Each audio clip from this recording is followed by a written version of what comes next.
So for our newer members, can you give us a bit of a recap on the history of the school and how a Kiwi ended up in Thailand? The 22 years ago, I was a teacher in North Thailand, and a little kid came to me and said, I want to see my mummy. And she was about 6 years old. And so I said, okay, I'll take you in the holidays. And holidays came in the May, and this little kid said, Kanchanaburi. So I climbed on a train from North Thailand to Bangkok, then from Bangkok to Kanchanaburi. And then she told me Sai Yok. And then finally she said, border gate to Burma. Oh dear. So we hired a song tao and we came out, and there was the poorest of families. The average income at that stage, 22 years ago, the average income per house was 3,000 baht per year. And they had about 11 people in each household. So they were hungry, they were thin, there was no work for them, there were no proper roading, there was no electricity, there was no schooling, there was no running water unless the kids had energy with a bucket and ran up the hill. So it's pretty drastic community. So when I retired at 50 years old from the school in Chiang Mai, I came down here and started the Bamboo School. And right from the beginning, we called it Bamboo School because bamboo grows very quickly. And that's what I wanted for the community. So and the door-to-door police, the border police, helped us start a border school. And that was all in Thai, and none of the people around here spoke Thai. So some of my older children from Chiang Mai came down and became volunteer teachers and taught Thai to the Karen community. And within 1 year, we had 100 kids going to school. And how were you funding all this, Catherine? I have to say, by God, good friends, and pure luck, that it was funded hand to mouth. We never went hungry. E meant enough, not E for empty. I had a motorbike and a tent. And yeah, we were very poor, but people responded. My old boss, Mr. Udom from Bangkok, he came forth with 40,000 baht. To me, I was rich. And we built it out of bamboo, so the bamboo was free. We just had to buy some machetes to go cut the bamboo. And we learned to weave walls. We learned to do everything basic and educate the children. And the children I got came from dreadful backgrounds. Some of them have watched their mother raped in Myanmar and by soldiers. And the children had called the Myanmar police, they called them dogs. And it really affected the kids' thinking. Some had watched their mother killed by their father in a drunken rage, and he had chopped the mother's head off and made the 4-year-olds play football with a bleeding skull. You know, really dreadful stuff we'd never hear of. And these kids now, one of them's a doctor, they're public health nurses, they're surgical nurses, they're driving the school buses, or they're teaching. But in the very beginning, it was really hard work. So there's no doubt you've made an amazing impression and influence on the kids' lives for them to go on to such wonderful careers. But your work is never ending. Now, most of our members would know the layout of Thailand and where Bangkok is. So in relation to Bangkok, where is the Bamboo School? Bamboo School is slightly northwest of Bangkok, and we're 2 kilometers from Myanmar. So we're right on the edge. Just behind us is no man's land. And your goings on in the school have gone far beyond education. It's health, refugees. What's been happening today for you? Okay, we run the local ambulance service. So I did an ambulance call out at 1 o'clock this morning. A baby was born in the back of the car. We got it to the hospital with the cord still intact, and then the government officer cuts the cord and the baby gets an ID card. So that's the ambulance that our club was able to source from the Queensland government as a used vehicle. And we had all sorts of fun, if I can use that term, shipping it over to you. But it's proved a bit of a lifeline, hasn't it? A bit of a must-have. Yes, we actually drive often into Myanmar on the jungle road, and that includes fording rivers and going through mudslides, and it's pretty horrific. So the four-wheel drive with the high chimney stacks so you can go through rivers and stuff is brilliant. My family back in New Zealand think I'm crazy at just about to turn 74, and I'm still doing this stuff illegally. Now, I say that because you're not meant to drive ambulance or emergency gear with lights and sirens after 70 years old. But there's nobody else to do it every time. So, okay, I do it. The police know me well. They salute me as I go past. I think they would think you're an angel. Yeah, I get a few comments like that.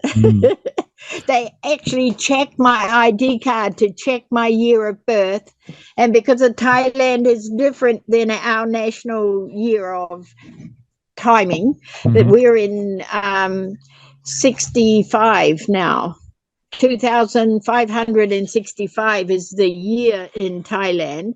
So when they see my age of birth, they have to do a bit of maths before they can work out how old I am. It's okay. Let's talk about one of the kids in your care, Soi Fa. And Yes. most of our members would be familiar with Soi's story. You've had some quite devastating news recently about a misdiagnosis with her eyesight. You thought it was going to be able to be fixed. So what have you found out after a couple of trips to Bangkok? Okay, I had some friends come, a lady from Switzerland, and this time, for the first time, she brought her husband, and he's a children's eye specialist in Switzerland. And he looked at Soi Fa, who is dancing and singing as usual, and he said, "Tell me about the little girl." And I said, "Well, we're waiting for a cornea transplant." And he said, "I think you need a second opinion." That's all he said.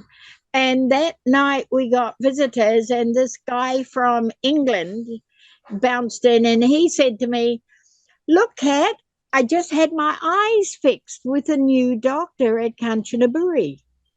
And so I linked the two immediately and talked about getting a second opinion. And devastating. I'd never heard before about Peter's anomaly. And that's the diagnosis we got from the new doctor. She said it's like the iris gets a dimple in it during the first trimester, before the baby's even born. And that dimple gradually pulls the iris forward until it connects with the cornea. And then the optic nerve breaks off. And so the doctor in Kanchanaburi referred me for a third opinion to Bangkok Children's Hospital, where we saw the top eye doctors. And the doctor cried. So did I. Because there was Soi Fa sitting outside with a 1-year-old baby playing peekaboo, I see you, peekaboo, just like she always does. She's 100% blind. The optic nerve's already disconnected on the right eye. But now we find the disease has got into the left eye, and the iris is already connected to her cornea. So over the next 3 years, she'll lose all sight. And how old will she be by then, Catherine? She's now 9, so she'll be blind by the time she's 12. At the time she hits high school, she'll see nothing. So there are a few things that I've decided in conjunction with the doctors. Number one is we're going to buddy her up with a kid the same age with good eyes. And the school, we went to visit the 2 local schools, and it makes us a decision to change schools. She's representing the local school, the one just down the road. She's representing them next week in singing English songs at the national competition. And the teacher there said, "Oh, I'm pleased she's not going to be blind before next week." End of conversation. I wanted to whack her. I'm sorry. I really wanted to give her a burst. I went to the school, which is about 8 kilometers further up the road. And it goes from primary school and high school, junior high school. So we decided that I'd look there because it'll be easy for her to change schools when she's sighted. Yes. And then she knows the direction of the toilet, or she knows where the big step is, or whatever. So we went up there and I talked to the headmaster, and he called a group in, and he said, "Okay, we'll give her a buddy system. This teacher is going to take care of her and make sure she learns to count the steps. We will help her to learn as much as we can, and we'll look for a computer program that talks." So they were much better than next week she's going to the competition. She's always wanted to be an ambulance nurse. In the COVID breakout last year, she became the alcohol squirter. So she sat in the front seat and she had a bottle of spray, and when we stopped up at the hospital, she'd spray the door handle and then open the door and spray the ground where the patient walked and all that. It sounds like so she was the senior sanitation officer, keeping everything. That's a proper title for her. Yeah, she was a squirter. Well, we've decided we're going to switch her to be the radio operator, because she can speak already 4 languages. So she can be my translator, Burma to English, or Karen to English, or Thai to English. And she can be the translator for the doctor from Karen to Thai. So she can be the radio operator and use her language ability.